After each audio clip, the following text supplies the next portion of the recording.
Сайн бацхан уу та бүхэндээ өнөөдрийн мэндийг хүргэе. Энэ оны анхны gossip-оор уулзж байгаадаа маш их баяртай байна. Та бүхэндээ шинэ оны мэндийг хүргэе. Энэ удаагийн дугаараараа сошиалд хэдхэн хоногийн өмнө шууган тариад байсан нэгэн хэргийн талаар та бүхэндээ ярьж өгөхөөр бэлтгэлээ. Сонирхолтой байна гэж найдаж байна. За ингийн үнцэмшлэх рүүгээ орцгоё. Энэхүү зурган дээр харагдаж байгаа хүн бол Хятад Америкийн холимог гаралтай трансгендер залуу юм. Энэхүү залууг Loraya гэдэг бол тэрээр гипер поп уран бүтээлч, мөн дуучин, ая зохиогч, драг жүжигч юм байна. Та бүхний дэлгэцэн дээр харагдаж байгаа энэ зураг бол түүний анхны цомог нь байгаа. Энэ цомог дээрээ Монгол уламжлалыг харуулan гаргасан нь одоо монголчуудыг, Азиудыг тэр байтугай дэлхийн техник хүртэл хөндөөлж байгаа. Яагаад гэвэл Чингис хаан бол угаасаа Монгол төдийгүй дэлхийд алдартай хүн шүү дээ. Ямар сандаа ингээл гадаадад сургуульд ингээл байж ангууд Чингис хаан, Чингис хаан гэж тэгэх юм бол бараг л өөрийгөө бараг л Чингисийн цустай штэ гэд бараг биднэрт тэгж хэлдэг. Эсвэл та нар үнэхээр азтай хүмүүс юм а ч юм уу те. Тэгэхээр Хятад хүн Чингис хаан гэд ингээд кантчин болохоор муухай үг штэ. Энэ хүн бол Монгол биш мөртлөө Монголын уламжлалыг нэмэх 18 байдалтай зэрэгцүүлэн цомогтой харуулсан нь Монголын соёлыг хүндэтгэхгүй байгаа мэт харагдаж байгаа гэж ихэнх хүмүүс үзэж байгаа. Энэ төслийг зарим хүмүүс зоригтойгоор магтаж болохч Монгол хүний хувьд соёлын төлөөлөл, өмчлөх эрх, бүтээлч эрх чөлөөний талаас нь авч үзвэл доромжлол шиг харагдаж байгаа. Хятадын дарамт чахалтаас үүдэн уламжлалаа хадгалж үлдэхийн төлөө тэмцэж буй Монголын соёлын хувьд ийм дүрслэл нь ерөөсөө тааламжтай харагдахгүй. Энэ цомгийг гаргасан хүний хувьд тайлбарлахдаа би хийсэн зүйлдээ үнэхээр сэтгэл хангалуун байна. Ер нь хэний ч юу гэж ч хэлсэн надад хамаагүй гэх мэт үйлдэлүүдийг гаргаж олон зүйлийг сошиал дээрээ тавьсан. Гэхдээ түүнийг энэ постоо цацсныхан дараа 24 цагч хүрэхгүй түүний бүх сошиал хаягууд YouTube, Facebook, Instagram бүгд хаагдсан. Тэрээр TikTok дээр бүр viral болчихсон. TikTok нь хүртэл хаагдсан байлээ. Тэгэхээр одоо дургуутсал илэрхийлжсэн хүмүүс нь бүгдээрээ репорт хийсэн. Одоо ерөөсөө хайлтууд нь ерөөсөө гарч ирэхгүй байгаа.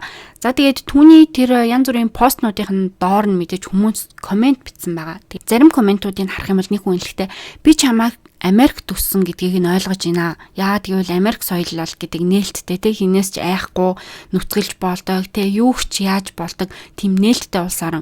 Гэхдээ Аз соёл гэдэг бол шал өөр чиний Америк одоо зан чанарчан Азтай ямар ч нийцгүй гэсэн маягтай тийм комент бичсэн мэлээ. Нөгөө комент нь болохоор асуудал нь эмэгтэйчүүдийн өөрсдийн бэлгийн чиг баримжаа эсвэл бүтээлч байдлаа илэрхийлэх тухай биш харин соёлын онцлог болон түүхийг үл хүндэтгэх шугамыг давах тухай юм.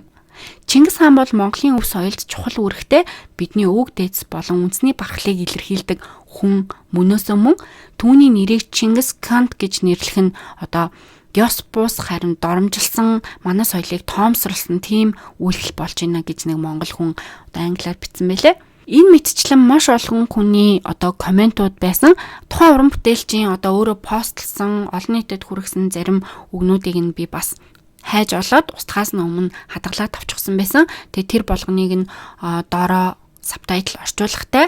Тэгээ өөрийнх нь рилсүүдийг та бүхэндээ хүргэе гэж бодлоо. I don't stand the Mongolian Empire. The question on everybody's mind. Are you Mongolian?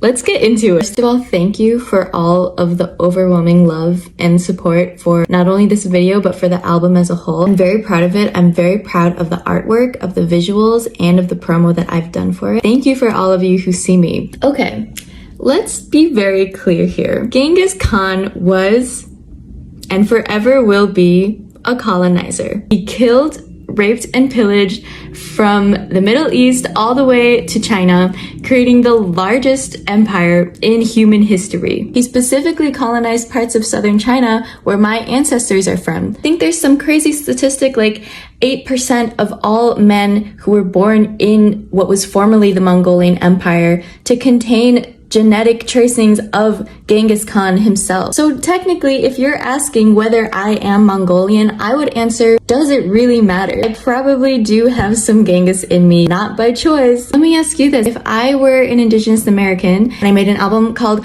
Cunta for Columbus, would you bat an eye? If I were French Algerian and I made an album called Napoleon Bone My Parts, would you protest? I think it might be helpful to disentangle the face of evil in the world as being more than just an old white man and the face of a victim being more than just a poor, helpless person of color, because I think it's way more complicated than that. Asian colonial history is just as relentless, and so is their suffering. But I know it's not just a question of genetics, because most people are talking about Mongolian culture, whether I'm disrespecting it, appropriating, misappropriating. So let's get into that. As far as I know it, cultural appropriation happens when there is a more powerful, dominant group in society that takes a characteristic of a minority group, profits and benefits from it, while that same trait is often responsible for that minority group's oppression. The first question is, am I of higher privilege or power than Mongolians or Mongolian diaspora? It depends on how you measure it, but I would say not aggressively. But even if you were to say yes, the next question is, am I taking this trait or characteristic and profiting from it? First of all, show me the money. Second of all, no, I don't think I'm appropriating because I didn't take any of these traits or characteristics at face value. And two, I'm not misappropriating because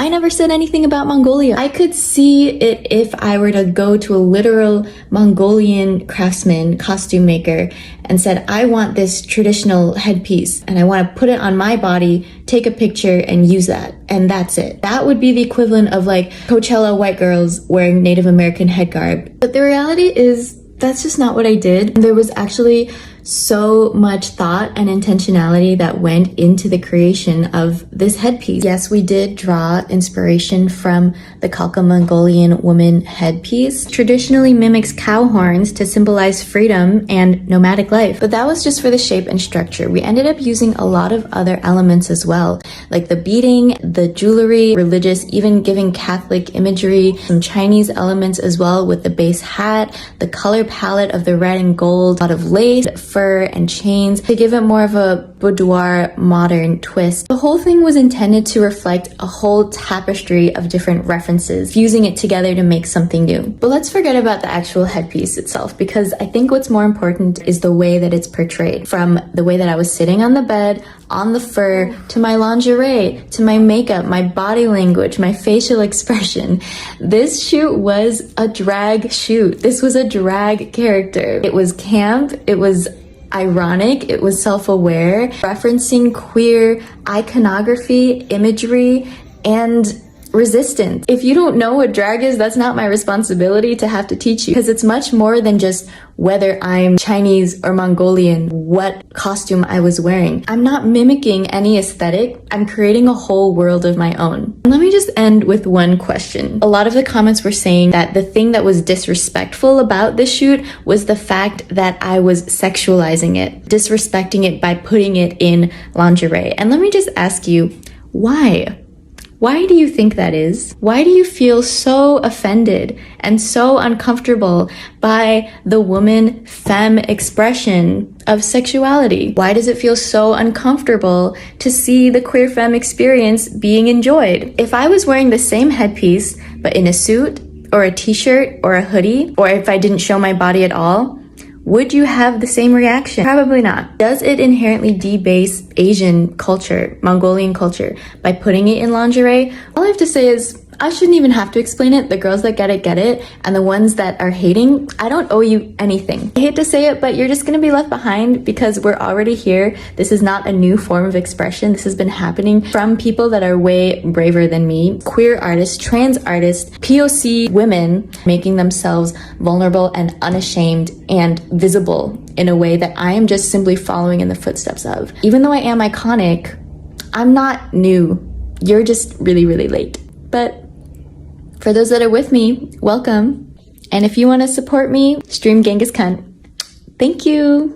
За тэгээд өнөөдрийн бичлэг маань ерөнхийдөө хятад улсын иргэн хэрхэн одоо монголчуудыг доромжилж байгаа те тэр талаар харуулсан, дэлхийн нийтийг шуугуулсан, ер нь нэг тийм олон хоног үргэлжлээгүй ганц 2 хоногт бүүн болоод бүгд репорт хийж устсан gossip байла.